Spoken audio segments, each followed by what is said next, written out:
Yo, what's up, family? Before we start the video, please leave a like, subscribe, and share to any and everyone that you can, just so we can get out there a little bit more. With that being said, let's get right into the video. Last night, the Boston Celtics completely dismantled the Miami Heat 143 to 110. The offense hummed all night as they shot 64% from the field and 55% from three. There were nice contributions from the Celtics bench as they totaled 48 points as a unit. We saw good games from Al Horford and Peyton Pritchard, but the main catalyst for that group was Luke Kornet. He had a really good game, and I thought I'd dive into his performance. So let's get into the film. Alright, so before we start, I just want to say that I am a high member of the Queta tribe, and nothing is going to change that. I have been taken in as an honorary Portuguese by the people of Portugal because of my work on Queta. But with that being said, one of the most commonly misunderstood things in today's world is that two things can be true at the same time. While I believe that Queta has a higher ceiling than Kornet and that with more NBA experience he can grow into something, at the moment Luke Kornet is better than him and he is better for the Celtics. He is the steadier hand and he's someone that Joe Mazzulla is starting to trust. Will he get minutes in the playoffs? I don't really know about that. But I like them both. But right now, Luke is better. Alright, so Luke was the primary defender on Caleb Martin. ECF Celtics killer, yes.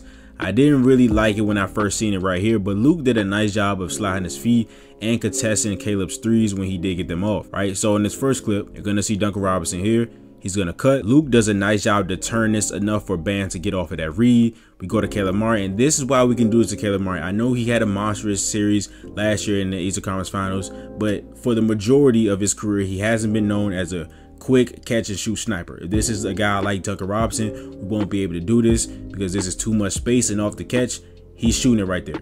But he doesn't. Luke does a nice job cutting the drive off. They pass it back. This is going to turn into a Terry Bam pick and roll. They give it back to Caleb Martin. Luke does a nice job contesting. He forces a miss and we get the ball back. All right, so as you can see again, he's the primary defender on Caleb Martin. And they use Caleb as a screener so he can fade to try to get some sort of offense and get Luke to move his feet. And this is the game plan, right? If this is Duncan Robinson, Luke can't do this. Drew probably switches this instantly. But we're allowing Caleb to do this. This is too much space for a Duncan Robinson or a Tyler Hero. But this is why we're able to do this to Caleb Martin. Luke does a nice job coming out just far enough so Caleb decides to drive. Luke slides his feet. Caleb asking for contact. That's a good play. And we're off and running. And Luke was great in the paint all night. I know you hear that noise. That's Luke rumbling, and he gets a foul. One of Luke's most impressive qualities is his passing. I love a big man who can pass the basketball, right?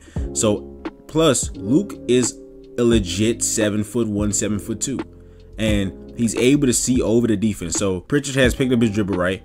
Kornet flashes to the center, right? And he sees this angle. He sees that Duncan Robinson is on Al Horford. And he's able to see that, loft this pass over Duncan and get it to Al for the bucket. And once again, Luke Kornet is a high IQ player. He understands spacing and he knows when to get into the eyesight of passers so they can pass the ball when they are in trouble or something. So here we go, Drew again. And look at Luke flashing, and look at this. He knows where he's going with the ball before he even throws it. This is an excellent read. You see again, Al has the space on this side, right? He has Rozier pinned to his side. His hand is here. The opening is right here. Luke knows where he's going with this ball before he even passes it, right? Look, bam, easy.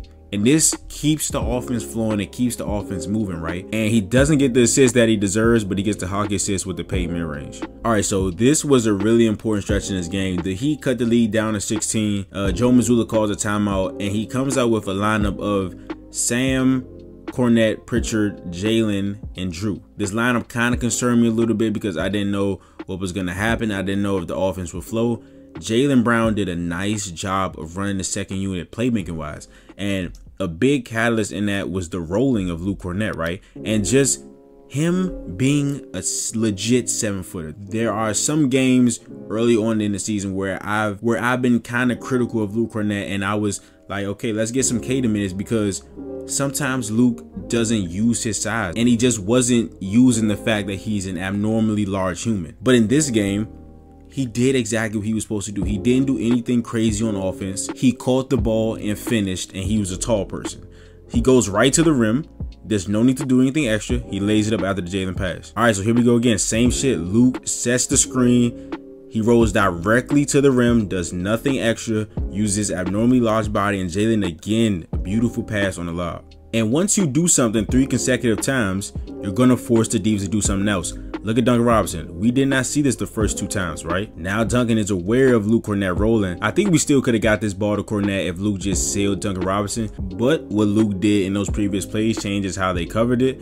So we get a pass to Hauser, a skip to Drew, and Luke again just stays here. He's open, uses his frame, dunks the ball in. All right, so now this game is about adjustments, right? We've seen how the Heat changed their coverages. Duncan dropped to take away the initial pass to Kornet. It still led to a shot, but I think that was a cool little adjustment by the Heat. But the defense isn't the only ones who can adjust, right? On all those previous plays, Luke was really setting the screen. This time, he slips really quickly, and this causes confusion. Duncan Robinson and Tyler Hero both try to get the Kornet there late, and he gets fouled. And once again, Luke is a really smart player. He understands spacing. He understands when to cut and to get in the line of sight of a passer, right? So he's there in the corner, right? And Pritchard's gonna drive, and this is just actually horrible defense by the Heat. They were sometimes just leaving the corners and the wings open sometimes, and the Celtics was just getting wide open threes, and it was a huge part as to why the Celtics scored 140 points. The Heat just gave up so much stuff, right? And this isn't the same team from last year where you can let a guy like Grant shoot sometimes, right? Al Horford was just instantly cold that series. Brogdon was hurt, so he was a 0. That's 3 of our main shooters that were not able to shoot in that Heat series last year, right? This is not the team to do that on. And hopefully the shooters that are shooting now shoot the same way or even better when we play in the playoffs. But with Payton driving, the Heat just absolutely leave Kornet wide open, and Payton does a great job of not going low, which he could have did, but putting it high over the rim so Kornet can go get it. But that is the video. If you enjoyed it, again, please leave a like, subscribe, and share to any and everyone that you can, just so we can get out there a little bit more. And I will see you guys in the next video. This is Nick. Peace.